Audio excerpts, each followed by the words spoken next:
সম্মানিত গাইস, আসসালামু আলাইকুম। Welcome to back my YouTube channel. So guys, এই ব্লকে যে ভিডিওটা দেখাবো 56 ইঞ্চি লম্বা, 40 ইঞ্চি বডি, 8 ইঞ্চি হাতের লম্বা একটা এক কাট মেক্সি। পিছনে কুচি থাকবে, সামনে ফিতা থাকবে, টেবিল গলা দিয়ে সামনে ফিতা থাকবে, পিছনে কুচি থাকবে, পিছনে কুচি দিয়ে সামনে ফিতা দিয়ে টেবিল গলা একটা মেক্সি কিভাবে কাটিং করা হয় এ টু জেড আমি আপনাদেরকে ভালোভাবে বুঝাই দিব। যারা একেবারে নতুন তারা খুব ভিডিওটা খুব ভালোভাবে দেখবেন, যারা মোটামুটি জানেন তারা না দেখলেই চলবে। সো গাইস, সবাই দেখবেন, দেখে যদি আপনাদের ভালো লেগে থাকে তাহলে অবশ্যই আমার ভিডিওতে একটা লাইক দিবেন, ভিডিওটা শেয়ার করে অন্যদেরকে দেখার সুযোগ করে দিবেন, আমার চ্যানেলটা সাবস্ক্রাইব করে দিবেন। পরবর্তী ভিডিও পাওয়ার জন্য পাশে থাকা বেল আইকনটি অন করে নোটিফিকেশনটি অল করে দিবেন, যাতে সবার আগে ভিডিওগুলো আপনারা পেয়ে যেতে পারেন। আর যারা এখনো আমার চ্যানেলটা সাবস্ক্রাইব করেননি দয়া করে সবাই চ্যানেলটা সাবস্ক্রাইব করে দিবেন। সো গাইস, দেখেন আমার একটা এক টেবিল গলা দিয়ে একটা মেক্সি কিভাবে কাটিং করতে হয়।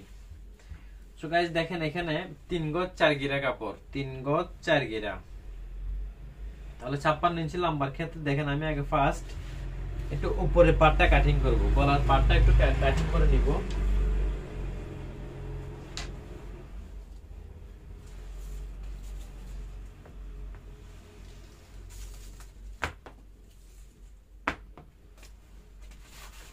দেখেন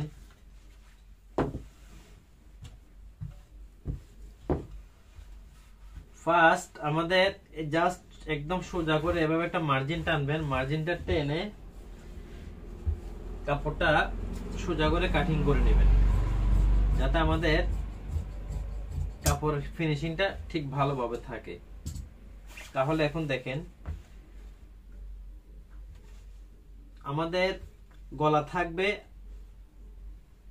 2.5 ইঞ্চি, মাঝে থাকবে ডিপ থাকবে 5.5 ইঞ্চি, 5.5 ইঞ্চি আমাদের ডিপ থাকবে। তাহলে দেখেন আমাদের ডিপ যতটুকু ঠিক ততটুকুর মধ্যে আমাদের এভাবে একটা মার্জিন টানবো, মার্জিন টেনে আমাদের আলমোল শেপটা যতটুকু দেখেন, চকের মার্কিংটা একটু ভালোভাবে দেখা যাচ্ছে কিনা তাও আমি শিওর বলতে পারতেছি না, একটু দেখেন।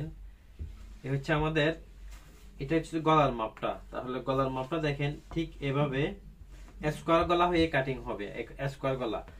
আমাদের আলমোল শেপটা ঠিক উপর থেকে 6.5 ইঞ্চি নিচে নামাতে হবে, 6.5। এটা আমাদের দেখেন আলমোল শেপের মাপটা। আমাদের কুচিটা দেখেন আমাদের 40 ইঞ্চি বডি থাকবে, তার কুচিটা এই জায়গা থেকে কুচিটা হবে, এখান থেকে এই জাস্ট এই কুচিটা আমাদের বডিটা থাকবে 40 ইঞ্চি। তাহলে 40 ইঞ্চি যতটুকু হয় 4.40, 40-এর জায়গায় আমাদের কুচিটা হবে। এখন দেখেন আমাদের আলমুল যে আলমুলটা থাকবে সে আলমুলের ফার্স্ট আমাদের এভাবে একটা দাগ টেনে নেবেন। দেখেন এটা আমাদের আলমুলের জন্য। তাহলে আমাদের চোল্ডারটা থাকবে 3.5 ইঞ্চি, 3.5 ইঞ্চি একটা চোল্ডার থাকবে। দেখেন ঠিক এভাবে এটা আলমুলের দাগ, এটা আলমুল শেপের দাগটা, এটা আমাদের গলার দাগটা। তাহলে দেখেন আমি এখন স্কোয়ার গলাটা কিভাবে কাটিং করা হয়।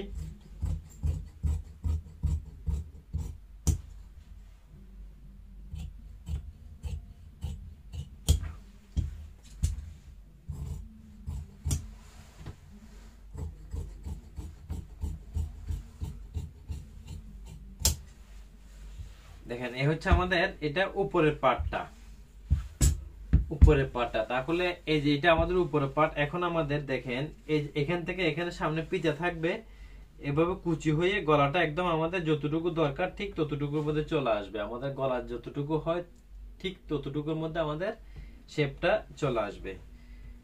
এখন দেখেন আমাদের লাম্বার মাপটা কিভাবে বের করতে হয়। ঠিক আমাদের এই যে এখানে যতটুকু শিলের কাপড় ঢুকবে ভিতরের দিকে, এই শিলের কাপড়টা বাদ দিয়ে আমাদের 56 ইঞ্চি লম্বা। তাহলে দেখেন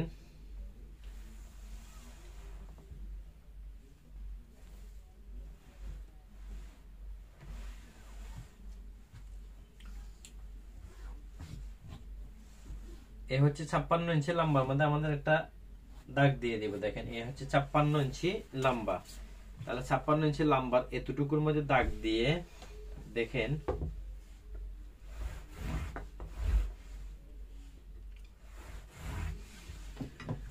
ঠিক জাস্ট নিচের 1 ইঞ্চি বর্ডারের কাপড় রেখে এভাবে কেটে ফেলবেন। এই হচ্ছে আমাদের জাস্ট উপর থেকে নিচ পর্যন্ত একটা লম্বা, একদম ইজিতে দেখেন একটা একদম ইজি সহজভাবে একটা মেক্সি কিভাবে কাটিং করবেন। আমাদের মেক্সি অলরেডি কাটিং হয়ে গেছে। এখন গলা পট্টিটা দেখেন, আমাদের কামিজে যেভাবে গলা পট্টিটা হয় সেভাবে জাস্ট পট্টিটা লাগানোর সময় এভাবে কুচি করে আমাদের এই গলাটা ঠিক এতটুকুর মধ্যে নিয়ে আসতে হবে, এতটুকুর মধ্যে আমাদের নিয়ে আসতে হবে। দেখেন এই হচ্ছে আমাদের গলাটা সিস্টেমটা এভাবে হবে। এখন দেখেন আমাদের হাতটা কিভাবে কাটিং করতে হবে।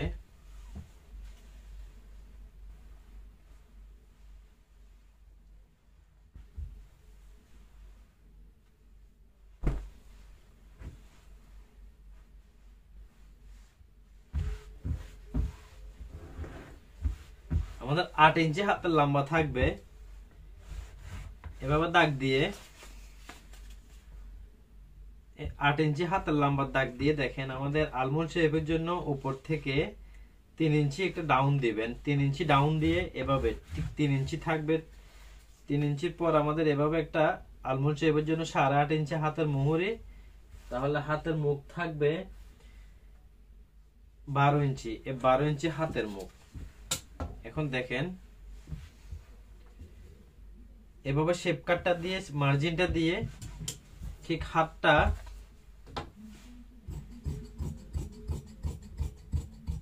এভাবে কাটিং করে নেবেন।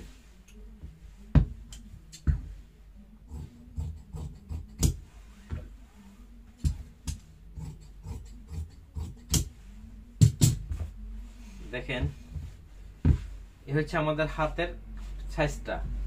তাহলে আমাদের এই যে কাপড়গুলো যেগুলো আছে সেই কাপড়গুলো দিয়ে আমাদের সামনে ফিতাটা বানাতে হবে এবং গলার পট্টিটা বানাতে হবে। আমাদের গলার পট্টিটা ঠিক স্কোয়ার গলা হয়ে, স্কোয়ার গলা যেভাবে থাকে আমাদের ঠিক স্কোয়ার গলা যেভাবে কাটিং করা হয় টেবিল গলা, ঠিক টেবিল গলা ওভাবে কাটিং করে তখন আমাদের গলাটা জয়েন দিয়ে দিতে হবে। গলাটা যখন আমাদের জয়েন হয়ে যাবে তখন আমাদের অ্যাকুরেট এক্স্যাক্টলি ভাবে আমাদের সামনে সামনে ফিতা হয়ে যাবে, দুই পাশ থেকে দুইটা ফিতা বের হয়ে যাবে, পিছনে কুচি থাকবে। তাহলে একটা কাট টেবিল গলা সামনে ফিতা দিয়ে মেক্সি কিভাবে কাটিং করতে হয় সেটা আশা করি আপনারা বুঝতে পারছেন। যদি আপনাদের বুঝতে কোনো প্রবলেম হয় আমাকে কমেন্ট করে জানাবেন, আমি ইনশাল্লাহ আপনাদেরকে বুঝিয়ে দেওয়ার চেষ্টা করব। তাহলে দেখেন এ হচ্ছে সিস্টেমটা, একটা স্কোয়ার গলা একটা মেক্সি কিভাবে কাটিং করতে হয় সেটা আশা করি আপনারা বুঝতে পারছেন। একদম ইজি ভাবে সহজ ভাবে ভিডিওটা না টেনে দেখে শিখে নেবেন কাটিংটা। সো ভিডিওটা যদি আপনাদের ভালো লেগে থাকে তাহলে অবশ্যই একটা লাইক দিবেন, ভিডিওটা শেয়ার করবেন, বেশি বেশি শেয়ার করে অন্যদেরকে দেখার সুযোগ করে দিবেন। আর ভিডিওটা কেমন হলো আপনাদের ব্যক্তিগত মন্তব্যটা আমাকে জানাবেন কমেন্ট করে ইনশাল্লাহ। সো এই পর্যন্ত সবাই ভালো থাকবেন। আল্লাহ হাফেজ, আসসালামু আলাইকুম।